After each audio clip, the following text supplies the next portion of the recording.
Walter, before we took a break, we were talking about Edward R. Murrow and Murrow's Boys and the work they were doing on radio, and you were moving into television, and Murrow had brought you into television. But I understand in those days there was a real dichotomy between those who worked on radio news and those who worked in television news, and there was some reluctance there. Radio people, talk about that a little bit. Well, there's very much a dichotomy, a very strong one.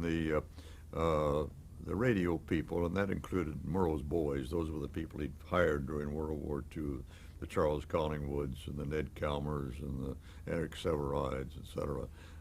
They were all in radio. They all had commercial programs, making commercial fees as well as their base pay at CBS, they took a sort of a standoffishness at first regarding television, this new thing. They saw, perhaps a little more clearly than any of us at the moment, a kind of a show business aspect of television as opposed to what they thought a purity of radio existed. And they particularly, I believe, took some offense that television had brought me in particularly with the success we'd had with the local program in Washington, and then in the network broadcasting, which I first began doing, within a few months of my entry into local television in Washington for CBS. I did a talk show, one of the early Meet the Press imitations that we had, and I started doing the special events out of Washington. MacArthur's return from Korea, General MacArthur, when he was called back home by President Truman, and a dramatic arrival at the airport in Washington. I think the first remote we ever did in Washington, and I did that one, and I was beginning to make something of a name in this new thing of television. And I think that there was a resentment there that this newcomer, this non-Murrow boy, if you please, was getting this kind of attention and these kind of assignments. It went as far as the 1952 political conventions, when suddenly I was named the anchor person for that broadcast. In fact, it was that broadcast that caused the name anchor person to be invented by, I think actually the person who invented it was Sig Mickelson, who was the president of CBS News at the time. Don Hewitt thinks he did it, and another claimant was one of our producers, Paul Levitan, to the title. But at any rate, with this, there was this standoffishness. Now, by the time the 52 conventions came along, television news had been on for 4 years on the net with Doug Edwards and the Evening News, and I was getting these special assignments out of Washington, and now assigned to the convention coverage. That was the Democratic and Republican conventions of 1952. The first conventions really covered by television, in a sense that they went across the country. The 48 conventions had been covered by television, but there are only 3 stations in the country that carried it, all in the East, Philadelphia and New York, and I think Boston, maybe Washington, I'm not sure, carried it. So it was a rather primitive effort at coverage. 52 really was the beginning of political coverage of the conventions. The Murrow fellows were so concerned about where television was going. They could see it taking over from radio, taking prominence. It was getting all the publicity.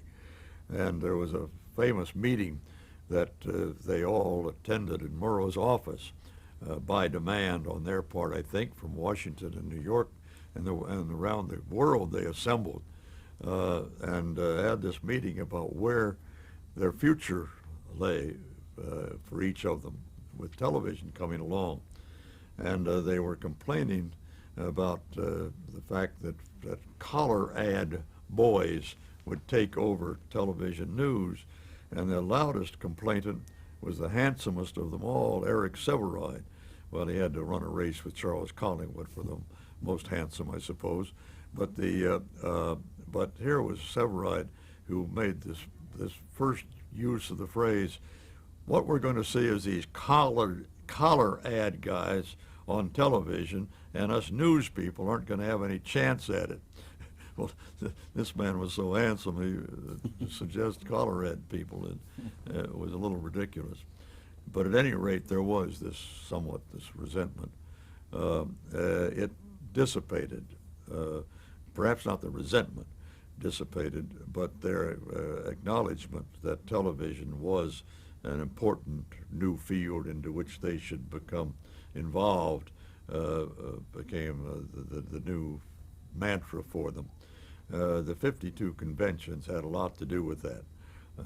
They all were recruited in the convention coverage to go on the floor with cameramen and microphones to cover the floor activities at the convention, to cover the headquarters of the various candidates, the scenes around the hotel lobbies.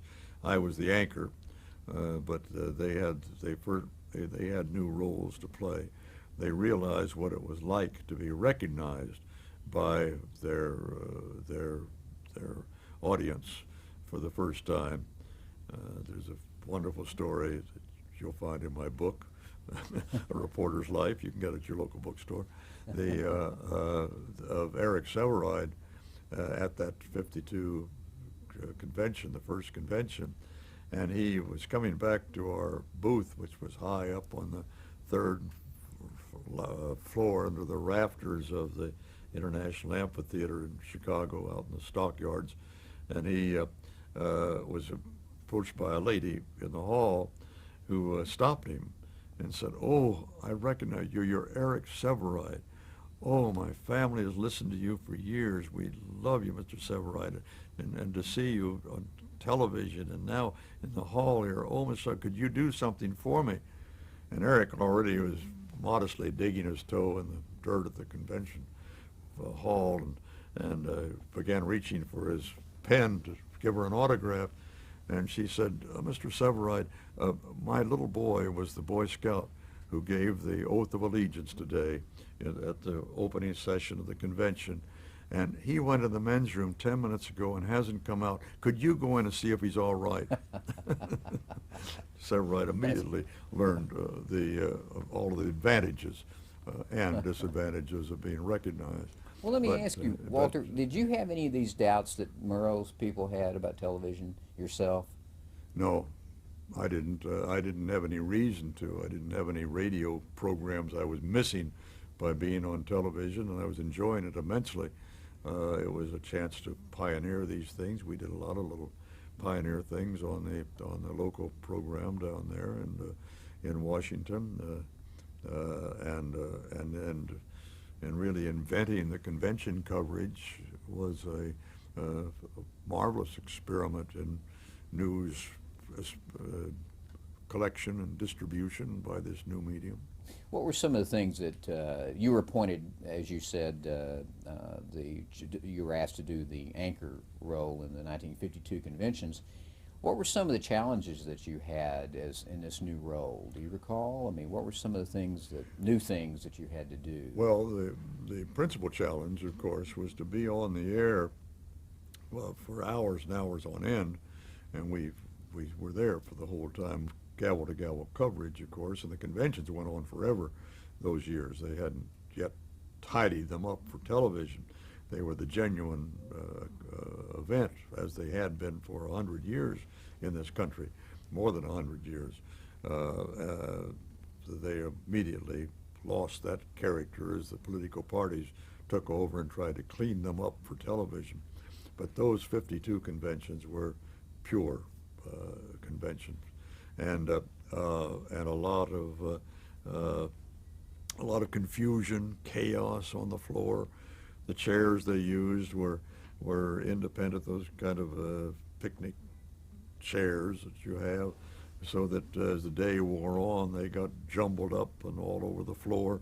Each of the states had a big banner and had several banners of state pride demonstrated in the banners. They read the people.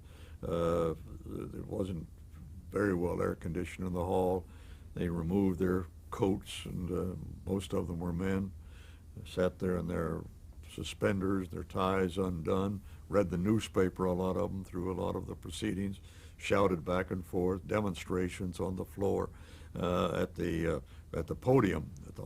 The chairman of the meeting stood there with his gavel, pounding the gavel, and people who sought time to make an argument to the convention floor crowded around them so that you could hardly identify who was there at the podium at any given time, even identify the chairman back in this crowd of people shouting and dashing about.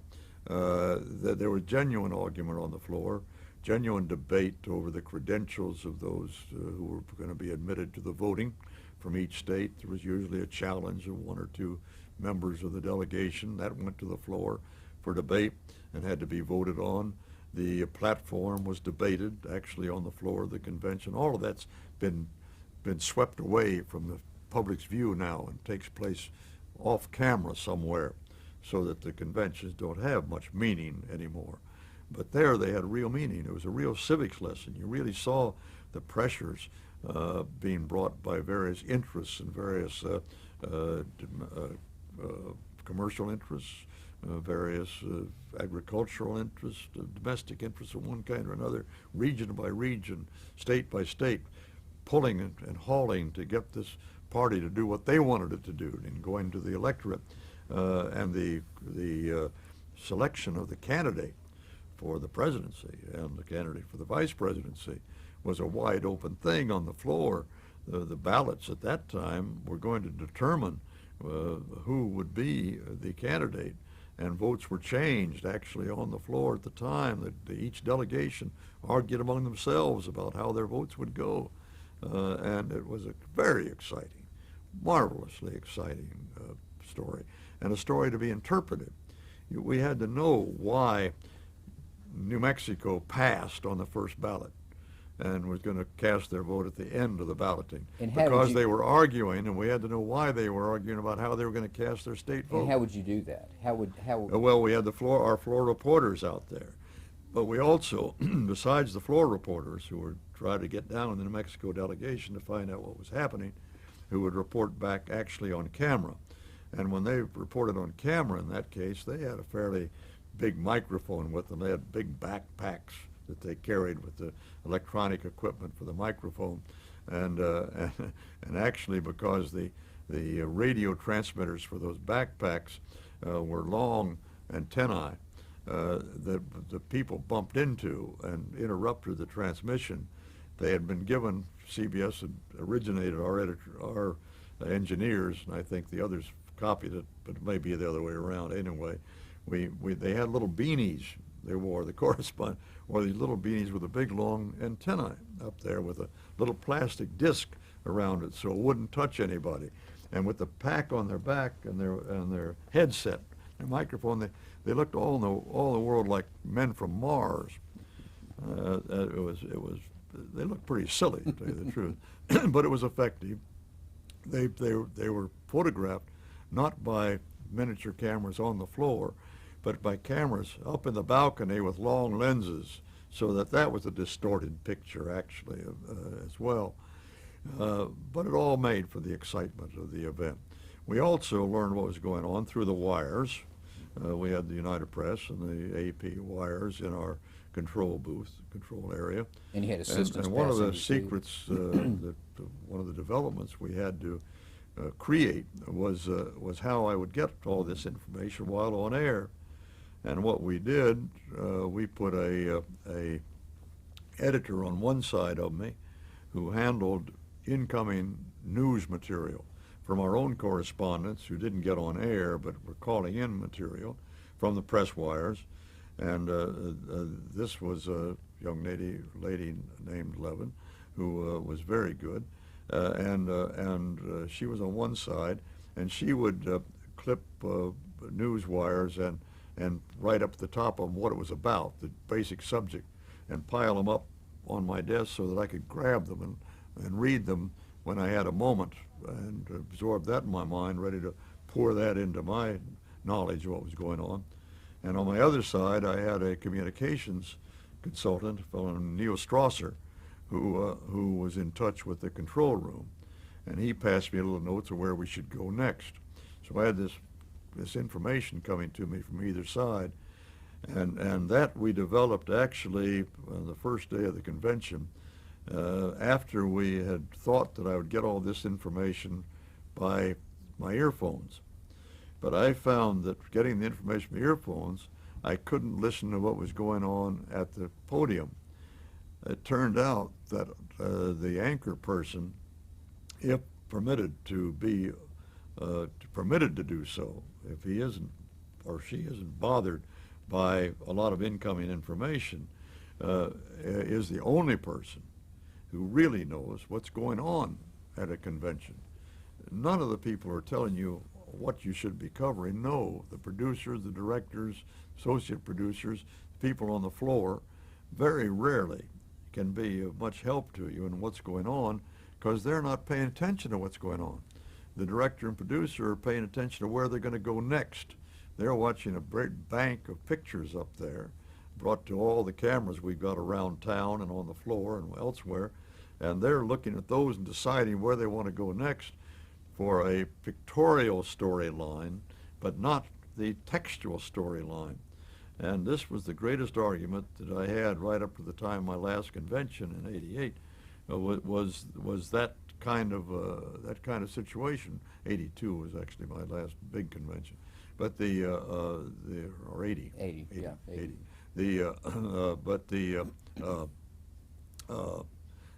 Well, I had that argument right up to 1980. The producer would have somebody down the floor who thought he or she had a good story, and frequently they did have a good story, from a delegate who had something to say about general current of events. But the problem was that it didn't fit with what was going on at the moment on the floor, the running story. It would just be dropped in there with no context. And I would fight it off. I'd say, not now, not now, tell them not now, you know. And because I was listening to what's going on the floor. And this was a constant source of difficulty between me and the producer, and also with my colleagues on the floor, all of whom at one time or another accused me of being a lens hog, a microphone hog, because I wouldn't go to them the instant that they had somebody they wanted to talk to. And I understand, if I'd been on the floor, I'd have felt the same way. It's very difficult for them to operate because the person they had standing by would be an important governor or senator who wanted to sit down again and himself listen to the debate or get back into the internal debate in his delegation. And they couldn't hold on to him forever. And they were about to lose the opportunity to do what might be a very interesting interview with the person. So this was a major problem of the flow of the story, always, and I suppose it would still be so if there were a story to tell in the conventions today, which there's not. They're only shows now, they're not real conventions. Well, from the sense of actually covering a convention with television, did all that much change from 1952 to 80? Now, you've said the conventions themselves, the very nature of the convention changed. In 80, we still had a good scrap going. We had not yet gotten to the point where the candidates had been selected in advance through the primary and state constitution route. All of that changed with the '72 reforms of the McGovern Democratic reforms that then the Republican Party accepted as well, which considerably democratized, small d, the process selecting our candidates for office. Before that, they were screened really by a hierarchy of political leaders, state by state. The backroom boys, smoke-filled rooms. Now it was taken out from '72 on to the people in the electorate. And as a consequence, we have now been pretty well selecting our candidates before they ever get to the convention. There is no real battle. So the big story is gone. Furthermore, from the '52 on, the political parties cleaned up the process to make a better television program. In cleaning up the process, they swept under the rug and into the back rooms and off the camera, the debates over credentials, for instance, the debates over the platform. Platform hearings are now held weeks in advance in distant cities, I think primarily so they won't be covered by television. So the schisms within the party will not show anywhere on television, so that by the time they get to the convention, they have this love fest, a balloon raising, a lot of applause, a lot of band music, a lot of emotional speeches, and none of any basic importance except that perhaps of the candidate accepting the nomination of his or her party, and therefore presumably putting forth some kind of a forecast of what the campaign is going to be about. But that's the only important thing I see that comes out of any convention anymore. Well, what kind of impact did the 1952 televised, your work in the 1952 conventions, what kind of impact did that have on your career? Oh, immense, immense. It was my basic introduction to the public as a major television figure. Write-ups in Time and Newsweek and all the newspapers. It wasn't just in the television columns and on the front pages. The television coverage of the conventions by all of us, CBS, NBC, ABC, all of us, made a tremendous impact on the country, a tremendous impact. It had a very important role to play in selling television to the public. The conventions were very exciting, both the convention, the Republican side, which was a bull in a hall between the forces supporting the war hero, General Dwight Eisenhower, and the longtime head of the conservative branch of the Republican Party, Robert Taft, senator from Ohio. On the Democratic side, it was a wide-open fight between Adlai Stevenson and Estes Kefauver and others for the nomination. So that on both sides there was all this excitement and credential battles, platform battles. The public was really wrapped up in this story. For actually it was about a month. Each of the parties had a week's preceding committee meetings before the actual convention. That was the platform committee, and the credentials committee, the primary ones, and they were battle royal that we covered, and so we were on the air for almost a month. Well, you also covered the election itself, the election the day, election, yeah. which was the first election that was covered. And that election was a fascinating election, although Eisenhower wrapped it up pretty early. We weren't convinced that he'd wrapped it up early because we didn't yet have the computerized projections to the degree that we have them now. We didn't have them at all. We did have the early experimental effort at a projection by the RAND, what do they call it? The UNIVAC? Yeah, UNIVAC, which we all called the electronic brain. And the UNIVAC people themselves said, don't call it that. It's not a brain. It's only what man puts into it. The best man can put into it is the best we can get out of it. But it was, we thought, the electronic brain, and we certainly called it that. UNIVAC guy visited down in Philadelphia. It was a computer in a room that was immense. It could have been a hotel ballroom. It was so big, filled with equipment, all with tubes, vacuum tubes, rather electronic tubes, things of that kind. And they fed into it some material which we had provided them on test precincts and test areas around the country.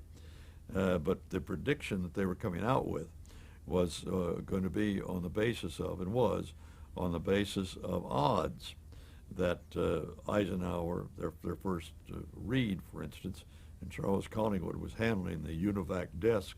We went to him and he said, this was very early on, maybe an hour after polls had closed, and he said, UNIVAC's prediction is that Eisenhower is 100-1 to win this election. Well, Sig Mickelson, who was head of CBS News at the time, took a look at that and he said, "That's ridiculous. You can't say anything like that at this early stage of the game." And asked the UNIVAC people to please run the figures we'd given them back through and see if they really thought it was 101. And they came back and said, "Well, let's say it's 10-1.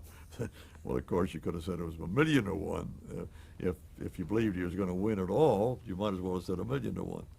But it was an early primitive effort at what has now become highly scientific, and I think has been proved to be a very accurate means of predicting the outcome on the basis of a few votes. Well, something else interesting happened in 1952 that's, I think, an important sort of early thing in television history. That's you participated in the first tour of the White House on television. Yeah. Which presented some technical problems, I think, and so forth. Well, we, of course, television had right away thought it'd be a great idea to get into the White House. And finally, the President Harry Truman, was convinced that perhaps he should do this. I don't think he ever liked the idea, and he acted like he didn't like it too much during the tour. The three networks pooled their resources, and the anchor, or the people that the networks decided should do it. In CBS's case, I was the nominee. NBC had their man on it. And, was this the first time you'd done a pool coverage? As far as I recall, it was. Mm-hmm. I don't know that we had any pool coverage before that. Well. And we were given a ground on the basement floor of the White House, which I would escort the president, or the president would escort me to a tour of the White House. NBC, I think, had the second floor, and ABC the third floor, or something of the kind. Bryson Rash was the ABC man. I remember Burkholzer, I think, was the NBC man, if I'm right. I think that's, my memory's correct on that. At any rate, clearly this crusty old guy, Harry Truman, who I'd known in Kansas City when he was a county court judge, for heaven's sake, never thought he'd make much of a president. Obviously, I was very depressed when I learned that the president had died and Vice President Truman was to take over the office. I didn't believe he could handle it. We now know he's one of our better presidents. He had great courage of his own convictions, and that's one of the major attributes it takes to be a good president, and a good sense of history, which is also terribly important. But at any rate, he was a crusty character, and whoever sold him on it, I think it only sold him about halfway, and he was only barely polite as he took us through these four floors of the White House. And one of the things I found, I had done my research very, very carefully. I felt that I knew more about those two floors of the White House than probably any White House historian had known up to then. Every piece of bric-a-brac I knew the history of. So we started out the tour, and I began to refer to some of these things, leading the president, who was a little laconic on this thing, trying to lead him into a greater discussion of all of these items. So we launched off on our little tour. Well, let's take a break at this point then.